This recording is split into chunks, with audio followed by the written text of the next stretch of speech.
Shalom, selamat berjumpa kembali dalam acara Obsesi Hati, obrolan seputar suami istri yang sehat dan rohani. Bersama saya Leo Sumampo dan saya Fitri Sumampo Sitorus. Nah, kembali lagi kita dalam program yang ditunggu-tunggu keluarga ya, ya betul. Yaitu Obsesi Hati pada malam hari ini, dan topik pada malam hari ini nih juga sangat menarik. Sangat menarik pastinya. Ya, judulnya apa nih? Beda agama dalam keluarga. Beda agama dalam keluarga. Tetapi sepertinya ini kalau kita lihat dari temanya, ini sudah dalam mereka sudah bersatu dalam suami dan istri ya. Bukan masih pacaran nih kalau melihat temanya. Tapi ya kita nggak tahu, kita akan dengarkan juga nanti pembahasannya akan dibawakan apakah benar seperti itu ya. Baik. Sebelum kita masuk ke topik pembahasan malam ini, kita akan membaca ayat tema yang tertulis di dalam 2 Korintus 6 ayat 14. 2 Korintus 6 ayat 14, demikian firman Tuhan. Janganlah kamu merupakan pasangan yang tidak seimbang dengan orang-orang yang tak percaya. Sebab persamaan apakah terdapat antara kebenaran dan kedurhakaan? Atau bagaimanakah terang dapat bersatu dengan gelap? Mari kita sama-sama tunduk kepala dan berdoa. Bapa di surga, puji syukur atas segala berkat kasih karunia Kau berikan pada kami. Pada kesempatan yang indah ini, kami dapat kembali mengikuti acara Obsesi Hati. Berkati narasumber kami, pendeta dan ibu pendeta Kuntaraf yang akan membawakan materi dan pembahasannya. Berkati juga semua jaringan yang dipakai agar semua peralatan dapat dipakai dengan baik dan dapat menyiarkan acara ini dengan baik. Berdoa juga untuk para pemirsa yang menyaksikan acara ini, agar mereka semua mendapatkan pelajaran yang penting dari pelajaran malam ini. Terima kasih Tuhan atas segala berkat-Mu. Dalam nama Yesus kami berdoa. Amin. Amin. Kami mengingatkan kepada para pemirsa yang ada di rumah untuk jangan ragu-ragu menuliskan pertanyaan yang saudara ingin tanyakan, terutama mengenai topik pada malam hari ini, ke media sosial pada Hope Channel Indonesia melalui YouTube, Facebook, ataupun Instagram juga ya. Dan juga diingatkan bahwa malam ini kita ada polling, tetapi bukan di Instagram tapi di YouTube.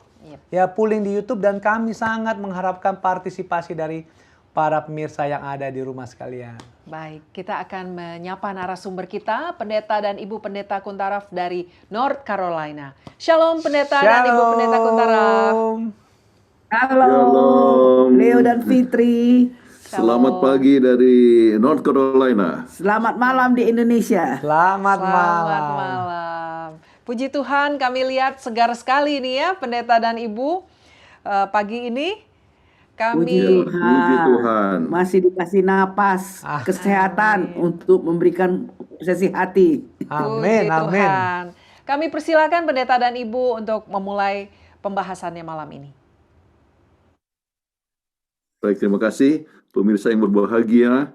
Banyak sekali pertanyaan yang timbul dari waktu ke waktu mengenai masalah perbedaan agama. Ya, sebelum menikah atau sesudah menikah, apa yang terjadi. Ini adalah yang kita akan coba lihat dari segi Alkitab ataupun peraturan pemerintah, ataupun juga dalam berbagai macam praktek yang telah terjadi di berbagai negara. Ya, Nah, kita masing-masing sudah dengar tadi pembahasan yang tertulis di dalam buku 2 Korintus 6 ayat 14. Ya, Yang jelas menunjukkan supaya jangan ada pasangan yang tidak seimbang. Artinya perbedaan agama. Mengapa? Sebab agama itu mengatur berbagai macam aspek dalam kehidupan. Ya. Jadi mengenai masalah makanan tergantung kepada agama, ya. Pendidikan anak tergantung kepada agama. Mengenai menghiasi rumah tergantung juga kepada anak. Segala sesuatu tergantung banyak kepada agama. Itulah sebabnya perbedaan agama, itu adalah satu perkara yang cukup rawan, yang kita harus perhatikan. Kita lihat beberapa contoh daripada Alkitab. Ya, sebetulnya Amos 3 ayat yang kedua sudah katakan begini. Hanya kamu yang kukenal dari segala kaum di muka bumi. Sebab itu aku akan menghukum kamu karena segala kesalahanmu. Jadi apa yang dimaksudkan orang Israel adalah orang pilihan. Tetapi kalau misalnya melanggar, Tuhan akan hukum. Ya, ini pelanggaran yang terjadi kepada orang Israel itu banyak berbicara di dalam bergendak dengan bangsa-bangsa yang lain. Terjadi kawin-mawin yang memberikan pengaruh kepada mereka untuk melanggar kehendak Tuhan. Ya.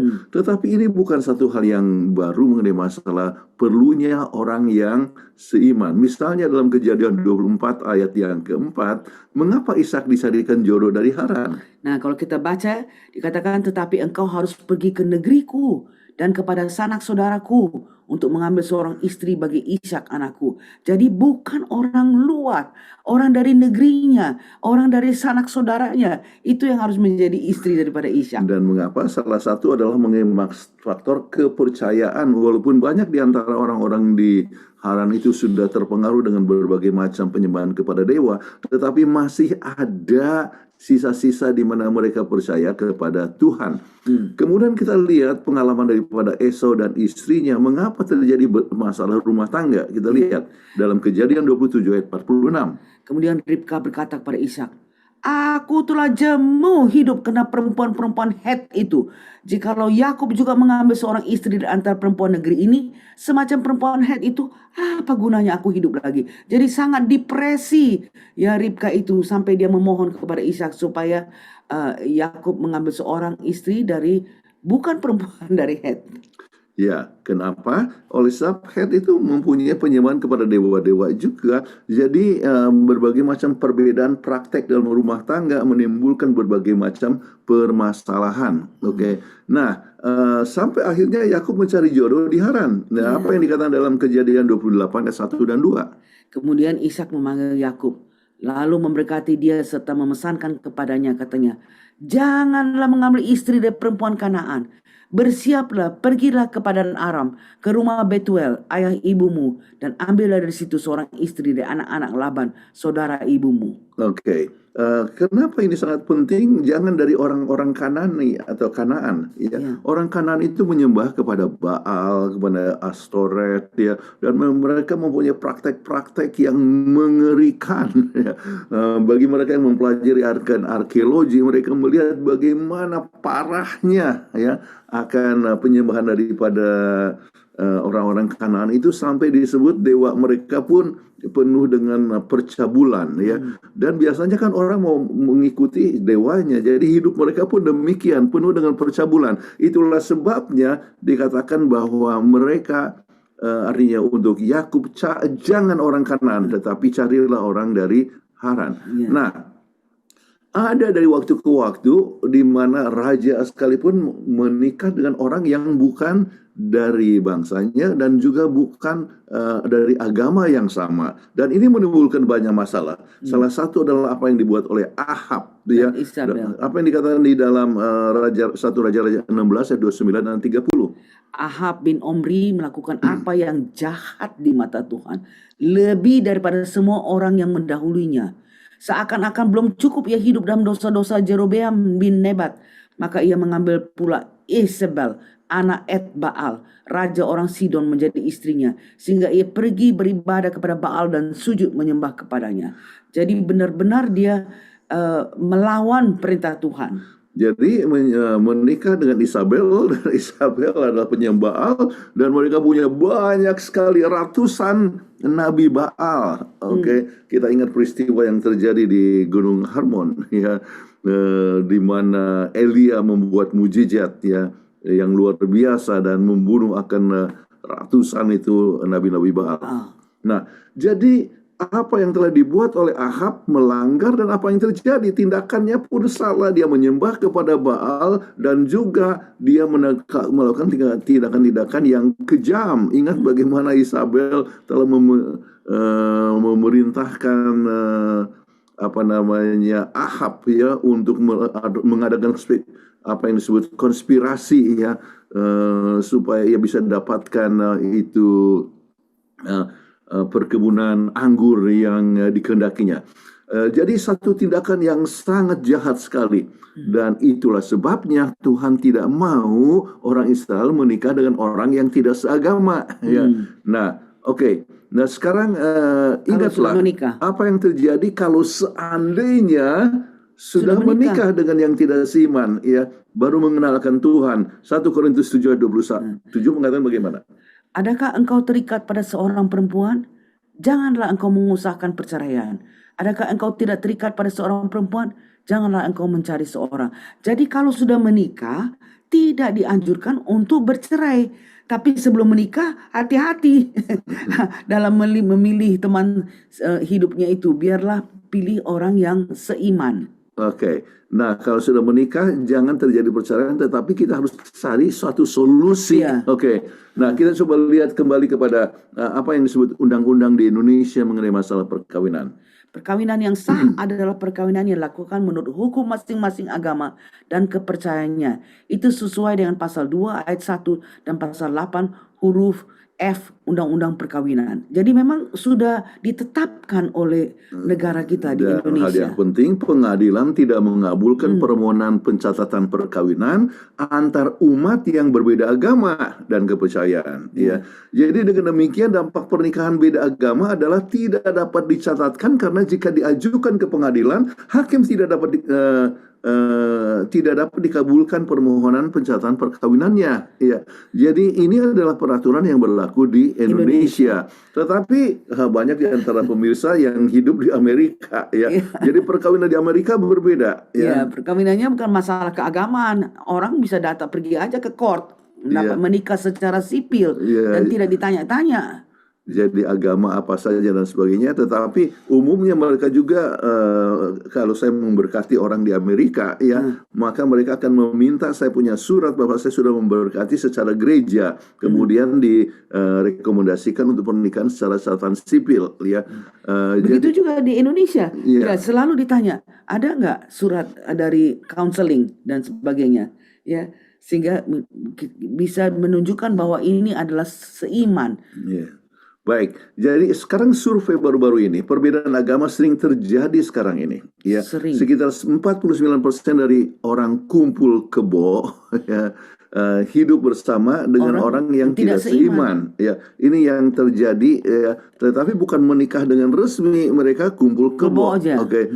Nah, survei baru-baru ini juga menunjukkan bahwa anggota kelompok agama tertentu lebih mungkin untuk bersama dengan seseorang yang seagama dengan mereka, baik mereka yang sudah menikah atau hidup bersama dengan yang dalam hubungan romantis. Misalnya, Ya, lebih dari 3/4 penganut Hindu 91%, Mormon 82%, dan Muslim 79% di Amerika Serikat yang sudah menikah atau hidup dengan pasangannya bersama dengan seorang yang seagama. Seagama kembali, ya.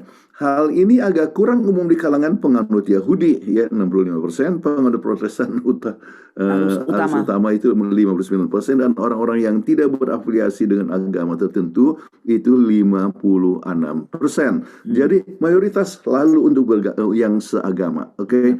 Nah, sekarang apa yang menjadi hasil survei daripada Religious Landscape Study? Ya. Nah, ini menunjukkan 39% yang menikah sejak 2010 menikah dengan yang tidak seagama.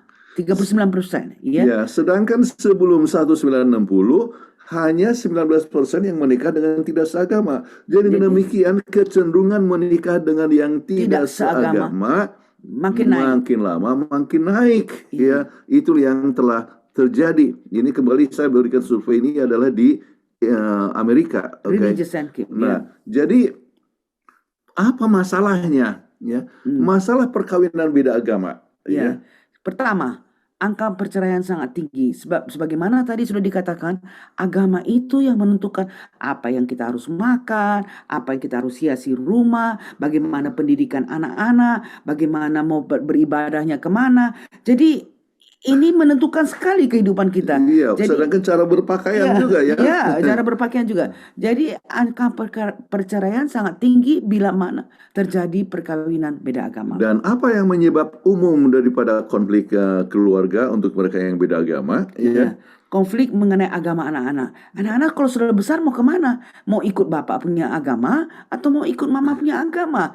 Konflik soal keluarga akan masuk gereja mana? Gereja ke sana atau gereja ke gereja mama, ya. Dan sering konflik keterlibatan antara mertua dan ipar. Banyak juga desakan-desakan, oh ini harus begini, harus begini, ya. Harus Jadi ikut masalah, bapak, harus ikut agama bapak karena bapak adalah kepala dari keluarga. Apalagi mertua, ipar juga ikut campur tangan. Jadi lebih kompleks dia punya persoalan. Dan konflik mengenai banyak anak tergantung kepada kepercayaan masing-masing. Ada yang kata 2 saja sudah cukup, tetapi ada agama yang kata lebih banyak anak lebih bagus. Iya.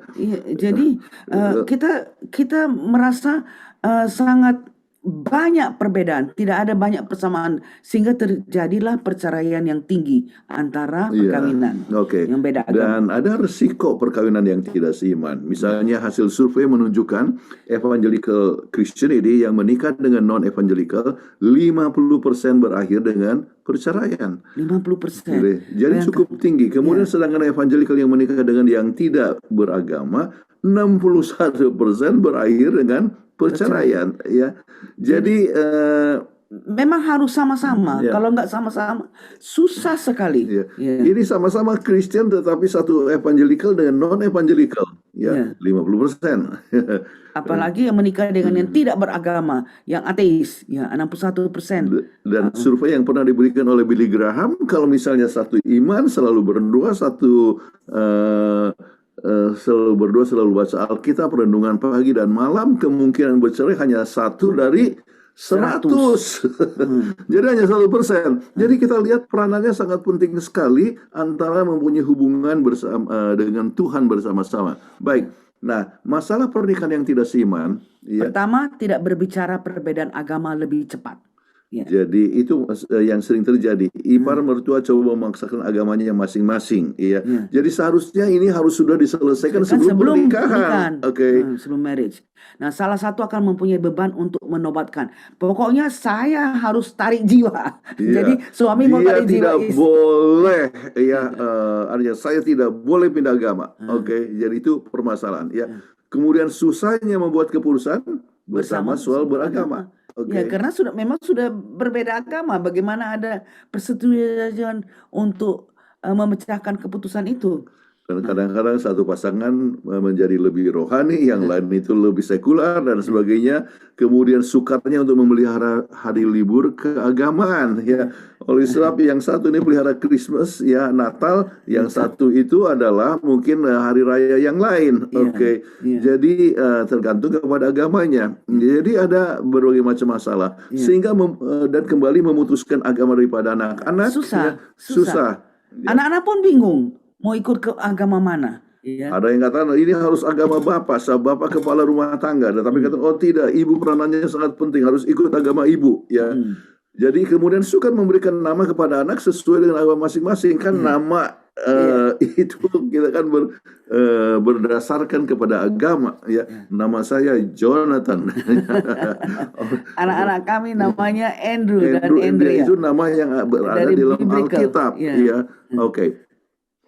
kemudian kita coba lihat pendidikan agama apa yang akan diberikan kepada anak, itu membingungkan, seringnya bertengkar soal agama, tekanan dari keluarga ataupun teman, kita sudah singgung tadi, khawatirkan untuk masa depan anak saya itu bagaimana, bingung, jadi kadang-kadang merasa diri sebagai orang asing oleh sebab keadaan di dalam rumah tangga yang berbeda agama, terasing dari komunitas keagamaan, artinya oleh sebab dia sudah menikah dengan seorang yang tidak seagama, kemudian dia tidak lagi dianggap oleh kelompoknya dan sebagainya, Kemudian terakhir kita lihat sukarnya mendapatkan persamaan pembicaraan. Sebab apa perbedaan antara terang dan gelap? Kan susah sebagaimana dibicarakan. Saya tidak sebutkan mana yang terang, mana yang gelap, Tetapi yang perbedaan itu adalah seperti terang dan gelap, Yang sebagaimana kita sudah bacakan pada ayat inti tadi. Jadi bagaimana mengatasi masalah perbedaan agama? Kembali komunikasi dengan pasangan Anda. Kalau bisa, kalau ini sudah sempat menikah, dapatkan berkompromi bagaimana. Ya, Ya. dan mencari pertolongan dari profesional. Memang ini susah, sangat susah. Sebab profesional bagaimana mau memihak. Jadi tapi bisa juga ada profesional. Ya. Oke, jadi bagaimana menyesuaikan diri dengan beda agama? Ya. Ya, jelajahi hubungan Anda sendiri dengan keyakinan Anda. Apakah betul Anda meyakini ini? Kemudian ada perbedaan antara mengidentifikasi diri dengan suatu agama ataupun praktek spiritual dan bagaimana Anda menjalankan keyakinan tersebut. Ya, jadi kalau memang misalnya Anda adalah seorang yang Kristen, kemudian ajaran Kristen itu bagaimana, kemudian Anda betul-betul menghidupkan akan ajaran tersebut. Kemudian jelajahi identitas agama atau spiritual Anda dan apa artinya bagi Anda. Apakah itu Anda betul-betul seorang yang rohani? Ya, mendapatkan berkat, sepengaruh sukacita Anda dalam beragama memberikan pengaruh kepada pasangan Anda. Ya. Lain kalau hanya agamanya secara KTP. Ya, jadi tidak ada di hayati, ya itu tidak mempunyai dampak yang begitu hebat. Tapi kalau kita tahu bahwa kita itu merasa memang sumber agama kita itulah yang menyenangkan kita, biar bagaimanapun itu akan ceria nampak ceria dari dan kita bisa memberikan pengaruh positif kepada kita punya pasangan. Ya, jadi penting untuk memahami identitas keyakinan Anda sendiri agar dapat menavigasi perbedaan dengan pasangan Anda. Ya. Ini penting sekali. Karena berikut ada beberapa pertanyaan yang direkomendasikan oleh Gottman untuk membantu Anda dalam proses eksplorasi ini. Ya. Pertama, apakah Anda tumbuh dalam keluarga yang religius atau spiritual? Kadang-kadang namanya saja agama ini, tapi tidak dipraktekkan. Nah, jika iya, apa yang dipraktekkan? Seperti apa pengalaman Anda? Apa yang membuat Anda merasa terkesan dengan religious value daripada keluarga Anda? Apakah yang membuat Anda damai? Ya, kalau mengikuti agama dan hubungan dengan Tuhan itu, maka kita akan merasakan damai. Oke. Kalau misalnya Anda tidak menghidupkan apa yang Anda ketahui, dengan sendirinya Anda tidak mempunyai damai, Anda punya perasaan bersalah. Ya. Jadi apa yang membantu Anda melewati masa-masa sulit misalnya? Aspek dari keyakinan agama atau spiritual Anda yang Anda pegang erat itu bagaimana? Dan mana yang lebih fleksibel, yang dapat lebih lentur dalam hubungan itu sehingga boleh menjadi satu kompromi. Tetapi kalau misalnya sudah ajaran agama itu begitu ketat, misalnya tentang hari perbaktian, kapan hari berbakti sesuai dengan Alkitab, ya, maka menikah dengan orang yang tidak seiman, maka ini menimbulkan sesuatu masalah yang besar. Ya, kemudian yang kedua, ya, akui perbedaan dan apa artinya bagi kehidupan Anda bersama. Ini komunikasi, ya. Kita punya perbedaan bagaimana? Mengenali perbedaan dan bagaimana perbedaan tersebut dapat mempengaruhi kehidupan Anda bersama merupakan langkah penting. Menghindar bukanlah pilihan yang berkelanjutan. Kenali cara-cara yang dapat mempengaruhi Anda sehingga Anda dapat membuat rencana bersama tentang cara menghadapi perbedaan ini sebagai pasangan. Ini sangat challenging, tetapi dapat dilakukan. Dapat dilaksanakan. Dan inilah penelitian daripada Dr. Gottman. Ya, 69 masalah dalam hubungan bersifat terus-menerus, ya, oleh sebab perbedaan agama. Artinya tidak dapat dipecahkan. Meskipun angka tersebut terdengar tinggi, namun cukup melegakan mengetahui bahwa hal ini normal dan berlaku bagi pasangan yang berfungsi dengan berbahagia. Jadi merasa berbahagia, pokoknya menyayangi satu sama lain dan sebagainya, ya, walaupun berbeda agama, ya. Tetapi kembali bahwa masalah ini berjalan terus-menerus, ya. Jadi Anda harus selalu memulai percakapan dalam memprediksi bagaimana sisa percakapan akan berlangsung atau dipersepsikan oleh pasangan Anda, ya. Kenapa? Oleh sebab adanya perbedaan akan agama tersebut. Sebab itu harus bersikap hati-hati dalam nada suara dan kata-kata yang Anda gunakan memulai percakapan, ya. Jadi jangan sampai menyinggung, misalnya kamu sih berbeda agama, ya. Remember, komunikasi dengan I statement. Ya, kamu keterlaluan, kamu ajarannya begini, ya, dan sebagainya. Itu akan menimbulkan persoalan, bukan. Tetapi gunakanlah teknik awal yang lembut seperti pesan saya merasa ya kita sudah waktunya masing-masing kita belajar dan boleh menghormati satu sama lain. Ya, bagaimana cara menyesuaikan diri bila beda agama? Ya, Yang ketiga, step yang ketiga. berbagi cerita. Berbagi cerita adalah cara yang bagus bagi Anda dan pasangan untuk saling mengenal dan mengenal diri Anda sendiri. Cerita dapat berbagi pengalaman budaya dan agama Anda dengan mereka dengan cara yang tidak mengancam dan mengundang pengertian. Bagaimana saya dapat melalui misalnya kematian daripada ibu saya, ya, karena agama saya ini berpegang kepada, ya, Tuhan mengetahui apa yang terbaik. Jadi saya berpegang kepada itu sehingga saya bisa. Jadi kita cerita, berbagi. Bercerita, misalnya kita mempunyai pengharapan kalau mati, ya kita mengetahui bahwa kita itu aja tidur, hanya tapi tidur. akan dibangkitkan waktu Yesus datang.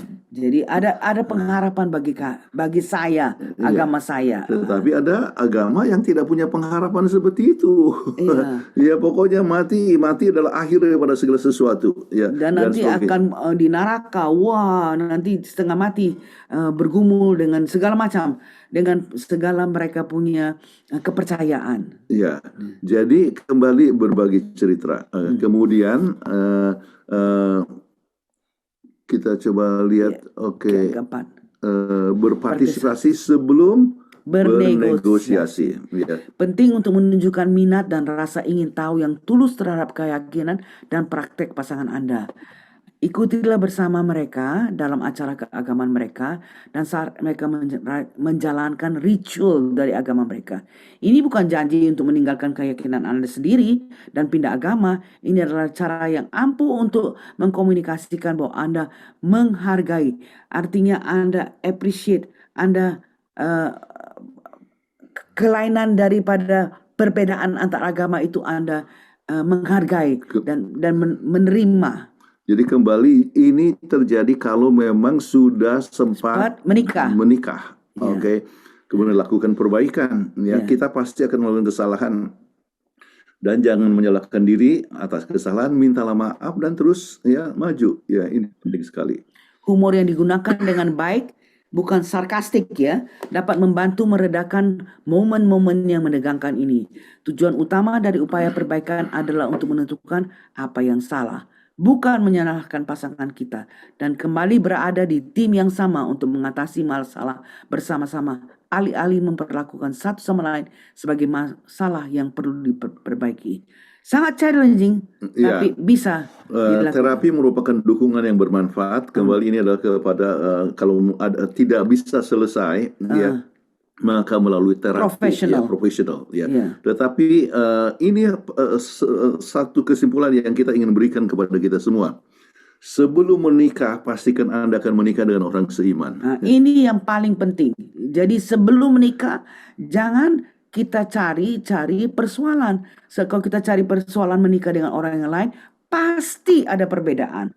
Ingatlah bahwa agama itu bukan hanya pergi aja ke rumah ibadah, tapi cara kita berpakaian, cara kita makan, cara kita mendidik anak, itu semuanya ada pengaruh dari agama. Jadi banyak orang kata, wah pokoknya saya cinta sama dia dan dia cinta sama saya, sama-sama cinta, ya.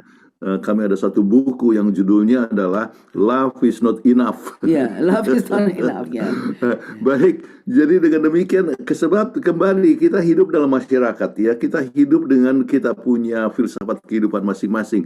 Jadi ambillah seorang yang seiman. Jika Anda jatuh cinta pada seorang yang tidak seiman, selesaikan masalah agama sebelum pernikahan. Ya. Biarlah belajar lebih dahulu dan sebagainya, dan pastikan sudah satu agama sebelum menikah. Ingat, di Indonesia juga sudah ada undang-undang. Tidak akan ada dicatat dalam pernikahan kalau tidak seagama. Bila Anda sudah menikah dengan orang yang tidak seiman, tidak dianjurkan perceraian. Tetapi komunikasi berbagai masalah Anda dalam hubungan satu sama lain dan juga hubungan dengan anak-anak. Dan kalau itu tidak berhasil, sebagaimana kita katakan, langkah yang keenam, ambillah professional help. Pertolongan serta profesional. Dan dalam banyak hal kami sudah memperhatikan banyak keluarga-keluarga, pemecahan banyak adalah bisa belajar, ya, akan Alkitab bersama-sama dan melihat apa kehendak Alkitab, dan akhirnya, ya, bisa menjadi satu agama. Dan kami dapatkan begitu banyak orang yang akhirnya berkata, untung sekali saya mengikuti iman istri saya, ya, oleh sebab dia ada artinya sesuai dengan kehendak Tuhan, ya, Sesuai dengan dan pelajaran memberikan, Alkitab, ya, dasar-dasar Alkitab. memberikan kebahagiaan kepada saya. Saya berikan kesaksian, ya, bagaimana, ya, pentingnya, ya, untuk mempunyai iman yang sama. Kemudian kalau ada masalah, atasi masalah tersebut dan mengusahakan untuk mempunyai iman yang sama dan saling mendukung dan perjalanan ke surga, ya. Dan betapa enaknya sama-sama ke gereja, betapa enaknya duduk sama-sama, ya.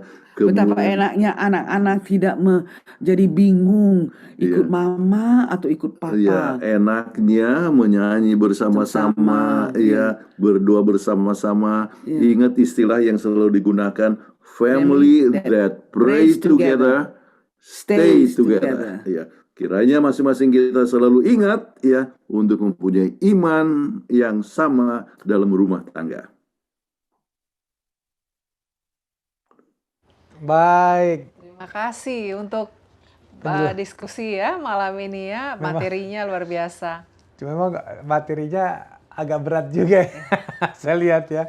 Tapi itulah, ini kalau saya perhatikan tadi penjelasan dari pendeta dan ibu, memang ini satu nasihat yang sangat baik ya.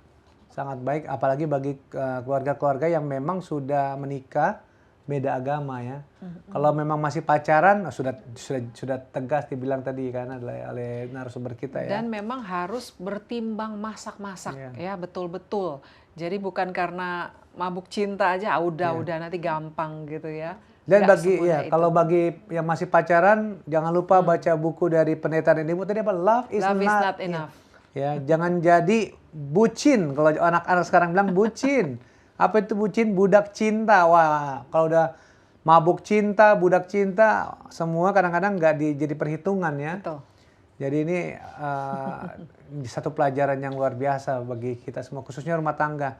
Ya, saya yakin keluarga-keluarga yang sudah menyaksikan yang mungkin pada saat ini menghadapi situasi yang sama, boleh belajar banyak. Tapi kalau saudara seperti tertinggal pelajaran pada malam hari ini, saudara jangan takut karena saudara boleh membuka kembali episode pada malam hari ini di YouTube channel dari Hope Indonesia, khususnya Obsesi Hati ya. Karena pelajaran malam hari ini memang berat tetapi sangat penting ya. Betul. Sangat penting karena seperti kesimpulan yang terakhir ini, itu semua harus membawa kita kemana? Ke surga ya. Itu karena yang penting. Baik, demikianlah akhir dari segmen kita yang pertama ini. Kita akan kembali ke segmen berikutnya, tetapi kita akan menyaksikan yang satu ini.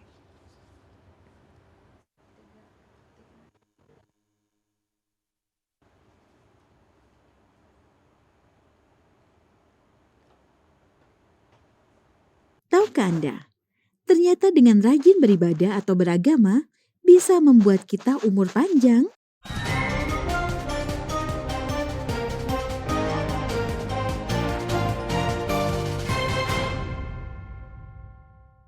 Ibadah tidak hanya bermanfaat dari sisi spiritual. Ternyata beberapa studi menyebut rajin ibadah juga bisa membuat umur kita lebih panjang. Benarkah? Berikut adalah 3 penelitian tentang umur panjang yang berhubungan dengan agama ataupun spiritual. Yang pertama, beribadah dan tekanan darah tinggi. Sebuah penelitian di Norwegia oleh School of Theology and Religious Psychology Center di Skellefteå, Inlander menunjukkan bahwa pergi ke gereja tak hanya baik untuk jiwa, tapi juga bermanfaat bagi kesehatan. Penelitian ini menunjukkan bahwa datang ke gereja untuk beribadah mampu menurunkan tekanan darah. Kesimpulan yang didapat dari penelitian ini menunjukkan bahwa semakin sering seseorang beribadah ke gereja, maka semakin rendah resiko terkena tekanan darah tinggi. Kedua, wanita, ibadah, dan penyakit kardiovaskular. Taylor J. Vanderwell, profesor bidang epidemiologi dari Harvard, melakukan penelitian kepada 75.534 wanita selama 16 tahun.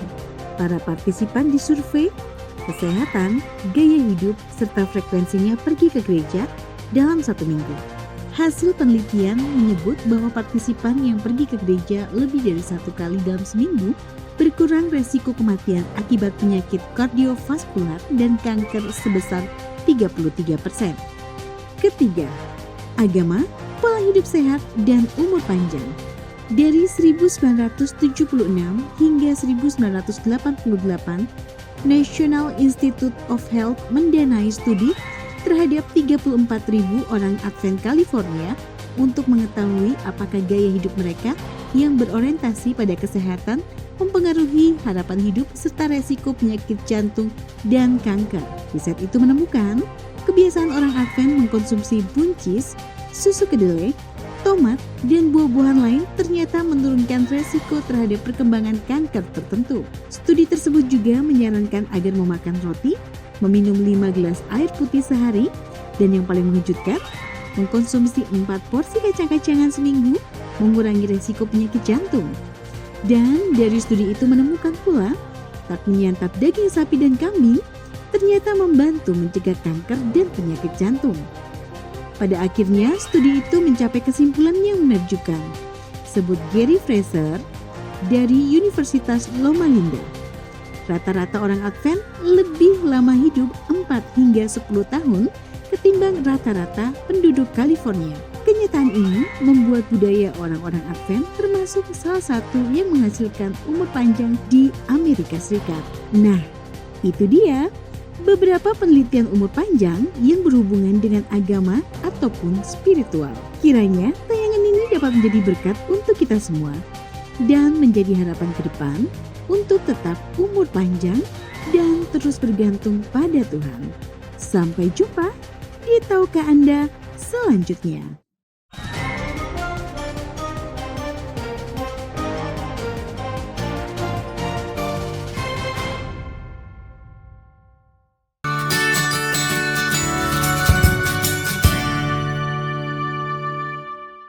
Kembali lagi dalam program Obsesi Hati malam hari ini, dan kembali diingatkan, jikalau saudara punya pertanyaan, jangan ragu-ragu untuk mengirimkan pertanyaan saudara, khususnya topik malam ini.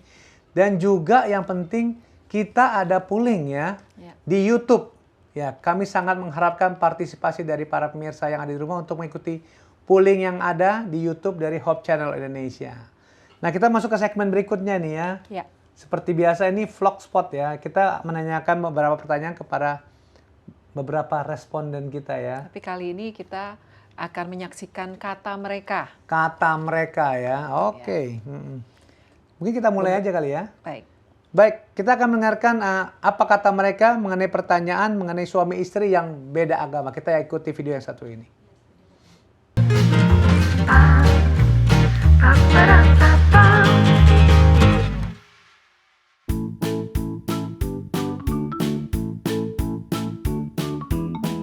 Tidak setuju. Alasannya dalam agama sendiri kan di masing-masing agama tidak diperbolehkan ya. Dan terutama di agama saya Islam juga tidak diperbolehkan antara dua pasangan itu menikah. Ya, apalagi yang beda agama itu kan. Berpacaran saja tidak boleh, apalagi yang nikah beda agama. Kalau menurut saya pribadi itu tidak setuju karena di dalam agama saya sendiri itu dilarang.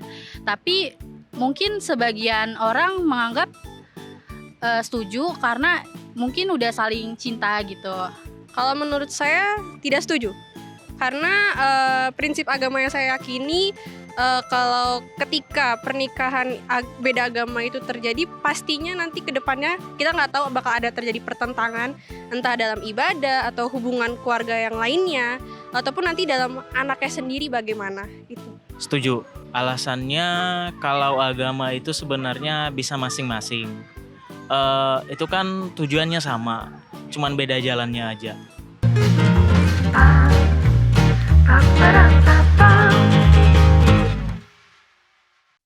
Baik, demikianlah jawaban dari sahabat-sahabat kita ya. Nah, kita juga pada saat ini kita mau langsung saja supaya tuntas gitu ya, meminta komentar dari pendeta dan Ibu Pendeta Kuntara mengenai jawaban dari sahabat-sahabat kita. Tetapi memang pada dasarnya mereka, saya yakin ada yang belum menikah juga tadi yang menjawab tuh bahwa prinsipnya tuh mas sebenarnya udah bagus ya, bahwa memang tidak baik even masih pacaran tuh beda agama. Gimana pendeta dan Ibu melihat komentar sahabat-sahabat kita tadi? Iya, sebagaimana yang kita sudah bahas tadi bahwa memang tidak dianjurkan untuk pernikahan untuk beda agama. Ya.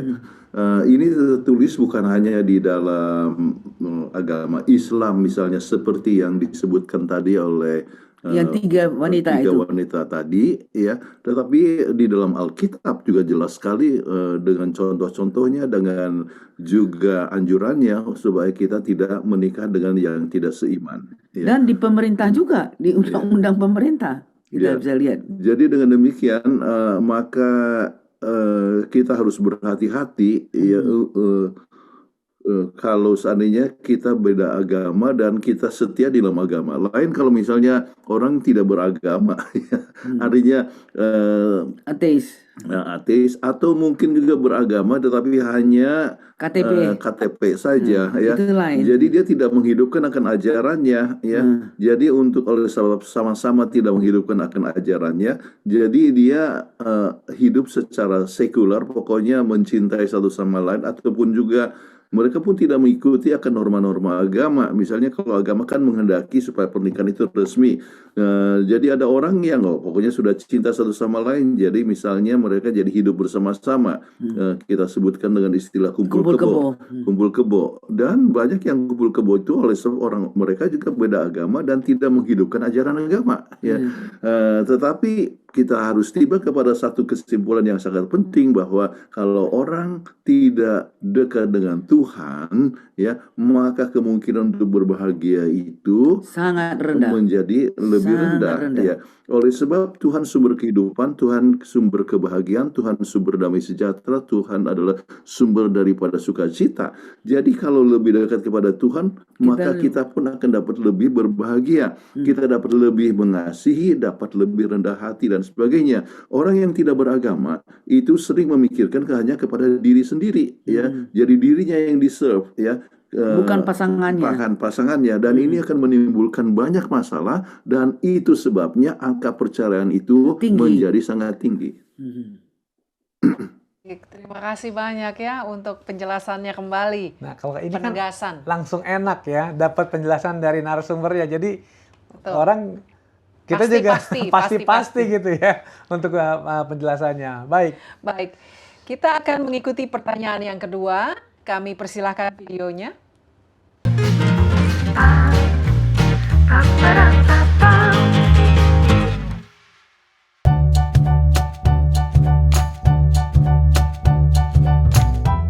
Setuju. Mungkin anaknya mungkin merasa apa ya, hubungannya lebih dekat dengan ibunya dibanding dengan ayahnya. Mungkin semasa kecil kayak sudah apa ya, kan sering dirawat sama ibu kita ya.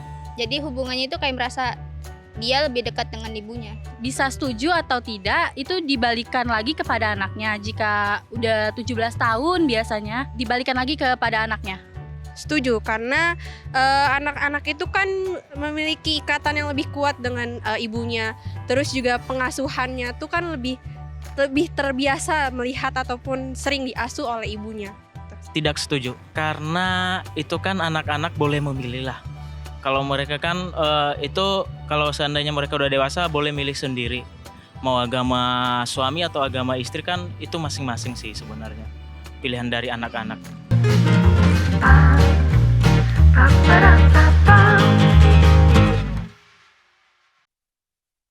Baik, kita tadi sudah mengikuti ya responden kita dengan penjelasan-penjelasannya mereka. Ini memang yang berbeda yang laki-laki lah pasti protes ya. Tapi kita menarik, kita mendengar penjelasan dari pendeta dan Ibu Pendeta Kutara mengenai pertanyaan dalam kasus suami istri beda agama, anak-anak ikut agama ibu nih. Gimana ini pendeta? Setuju atau tidak setuju? Silakan pendeta dan Ibu. Satu hal yang menarik ya adalah banyak penelitian yang menunjukkan akhirnya anak-anak tidak ikut ibu atau tidak ikut bapak. Bingung. Mereka bingung, mereka tidak mau mengecewakan bapak, tidak mau mengecewakan ibu, akhirnya jadi tidak beragama. Itu satu poin. Kemudian ada juga kita lihat bahwa sering anak akan ikut dengan siapa yang dekat dengan mereka, dan banyak oleh sebab bapak dan ibu itu sibuk, maka oma dan opah yang jaga ya. Dan sering apalagi di Amerika di sini ya, anak-anak ini akan ikut opa dan omanya punya Agama. nilai-nilai rohani. Ya. Jadi kepada siapa yang paling dekat, ya. Tetapi sering oleh sebab dekat kedua-duanya, akhirnya jadi mereka tidak ikuti bapak atau ibu. Ya. Jadi memang betul-betul persoalannya cukup rumit. Jadi Cukup sebelum rumit. ini terjadi, ya Pikir lebih baik-baik. bagus ya pikir baik-baik sebelum menikah. Ya, jangan sampai melangkah dan masuk kepada problema yang tidak ada akhirnya. Baik, terima kasih. Ternyata memang banyak masalah yang dihadapi ya. Nggak mau pilih agama bapak, nggak mau pilih agama ibu, Malah jadi dipilih jadi ateis. aduh ya sayang, kasihan ya. Jadi susah juga ya, kasihan. Oke, kita lanjutlah ke pertanyaan berikut. Nah, ini bahwa setuju atau nggak setuju, setelah umur 17 tahun anak-anak bebas memilih agamanya sendiri. Nah, kita mau dengarkan apa kata mereka. Silakan.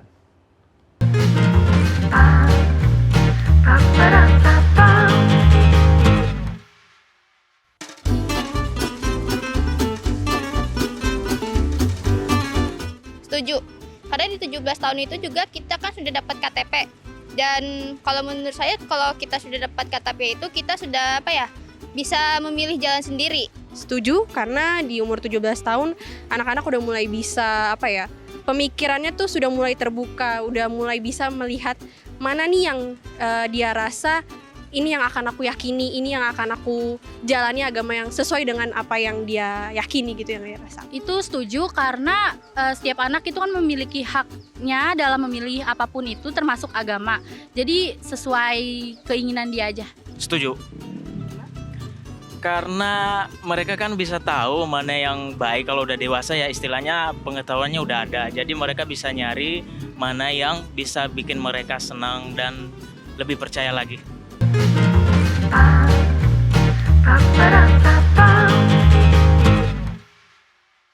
Baik, tanpa berlama-lama kita langsung saja mau menanyakan pendapat dari pendeta dan pendeta Kuntaraf mengenai pertanyaan ini. Setuju atau nggak setujunya? Silakan pendeta dan ibu.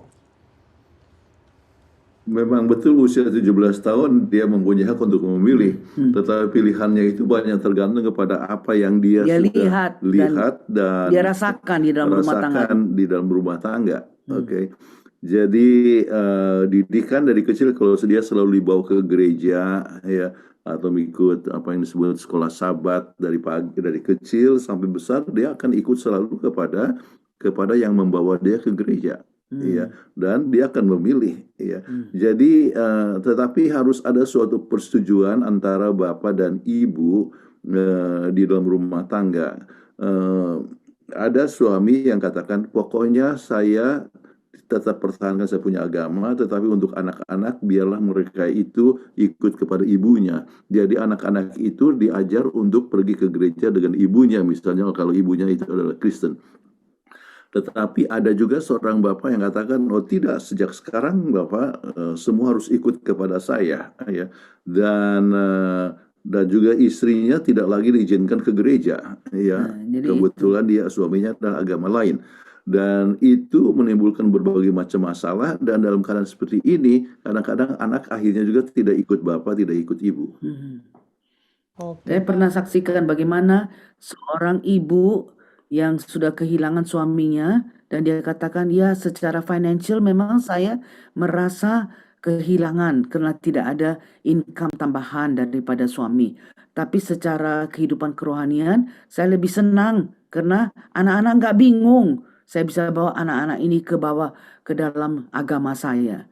Jadi memang persoalan ini betul-betul bukan persoalan yang enteng, tapi persoalan yang rumit sekali, yang harus diselesaikan sebelum kita memasuki jenjang perkawinan. Ya, betul. Penting sekali ya. Terima kasih penjelasannya, pendeta dan ibu. Baik, kita masuk ke pertanyaan keempat. Setuju tidak setuju? Beda agama tidak mempengaruhi keharmonisan pernikahan. Kita ikuti apa kata mereka.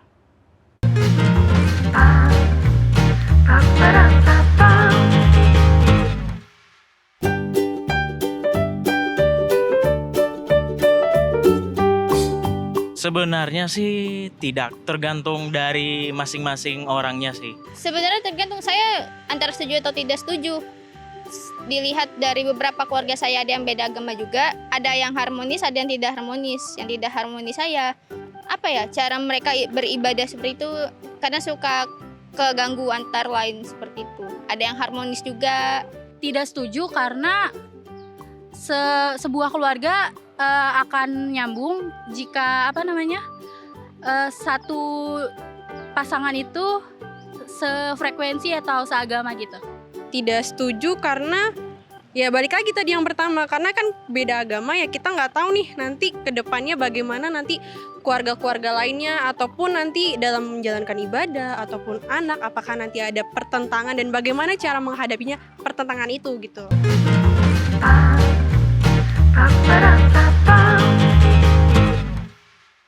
Mendengarkan tadi apa kata mereka. Dan memang ada dua pendapat yang berbeda juga ya. Makanya kita dengarkan saja pendapat dari pendeta dan Ibu Pendeta Kuntara mengenai pertanyaan ini. Silakan. Iya. Iya. Sorry ya.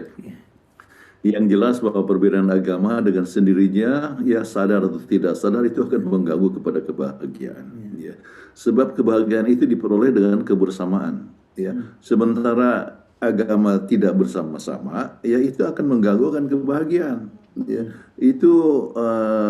Itu bukan hanya teori, tetapi itu adalah praktek dan kita dapatkan terjadi kepada banyak keluarga. Ya.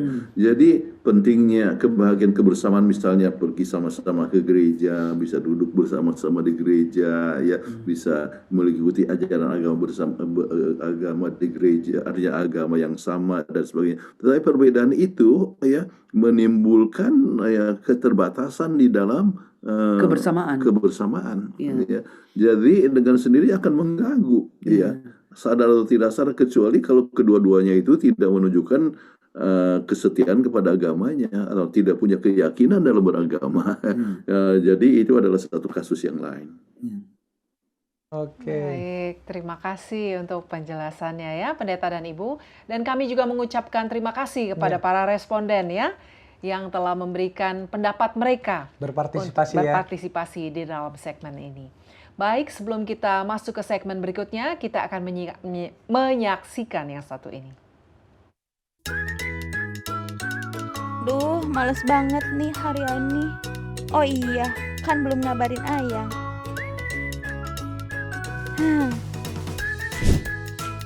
Enak banget.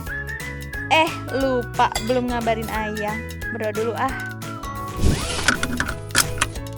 Duh, udah telat banget nih. Aduh, lupa nih belum ngabarin Ayang. Berdoa dulu. Tunggu, mau ngabarin Ayang dulu ya. Duh, kerjaan banyak banget sih. Oh iya, lupa ngabarin Ayang.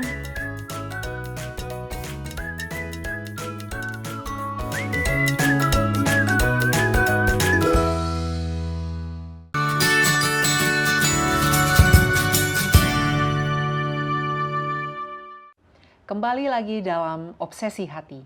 Saat ini kita akan membacakan hasil polling yang telah disampaikan di YouTube tadi ya. Saya akan membacakan pertanyaan pertama.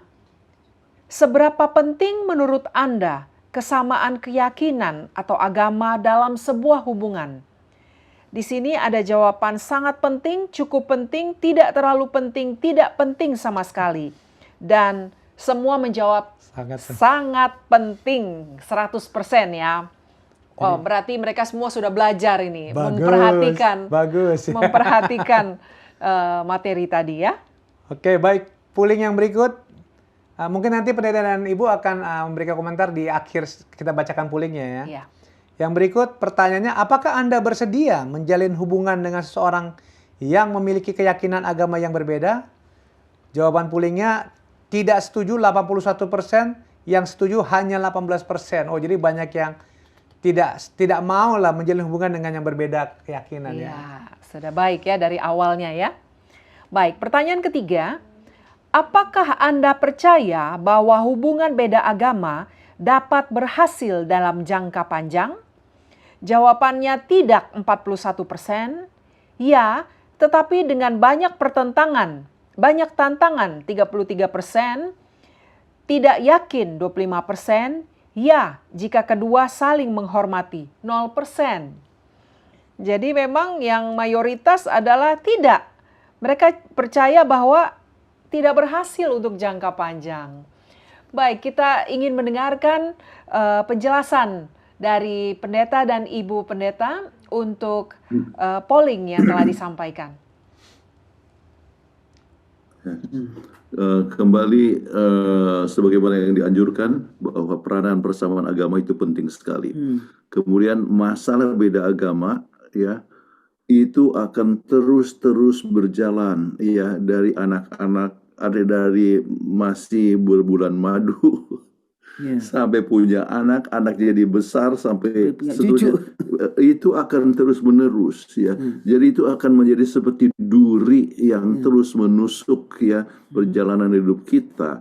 Jadi dengan demikian maka sudah selayaknya kita menghindarkan itu. Jadi kalau sampai sempat menikah dengan beda agama, maka biarlah sama-sama untuk mempelajari kemudian mana yang dapat diyakini oleh keduanya. Ya. Baik. Selesaikanlah semua itu sebelum perkawinan. Aduh, melihat begitu banyak persoalan, janganlah menginjak janjang rumah tangga kalau ada perbedaan agama. Baik. Oke. Memang pembahasan pada malam hari ini nih berat tetapi menarik ya. Sebenarnya ada beberapa pertanyaan pendeta dan ibu, tetapi kembali waktu juga yang memisahkan kita. Jadi silakan pendeta Kuntaraf untuk closing statement-nya. Baik, kembali seperti yang kami ulangi berulang-ulang, sebelum menikah pastikan Anda menikah dengan orang yang seiman.